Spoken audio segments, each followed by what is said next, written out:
Cilvēka asinsrites sistēma sastāv no sirds, asinsvadiem un asinīm. Tā ir atbildīga par skābekļa, barības vielu, hormonu un citu svarīgu vielu nogādāšanu līdz šūnām, kā arī atkritumu vielu izvadīšanu no tām. Šajā attēlā ir redzams, kā šī sistēma izskatās stilizētā formā, kurā parādīta tās pamatstruktūra un funkcionalitāte.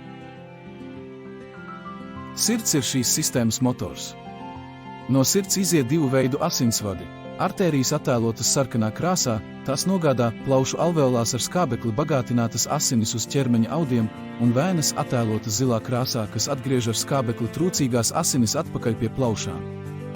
Šie asinsvadi sadalās līdz pat mazākajiem kapilāriem, kas veido saikni starp asinsriti un audiem, kur notiek gāzu apmaiņa un barības vielu pārnese. Tātad asinsrite darbojas kā sarežģīta un efektīva apgādes sistēma, nodrošinot skābekļu un barības vielu transportēšanu līdz šūnām un atkritumu produktu aizvedīšanu no tām. Sirds darbojas kā pumpis, kas izspiež asinis cauri diviem galvenajiem asinsvadu veidiem – artērijām, pa kurām asinis virzās no sirds, un vēnām, pa kurām asinis atgriežas sirdī. Elpošanas sistēmas nemitīgas darbības apliecinājums ir mūsu elpošana, savukārt sirdspuksti, pulss, ir mūsu asinsrites sistēmas nemitīgas darbības apliecinājums. Lūk, uzdevums tev – satausti sev pulsu.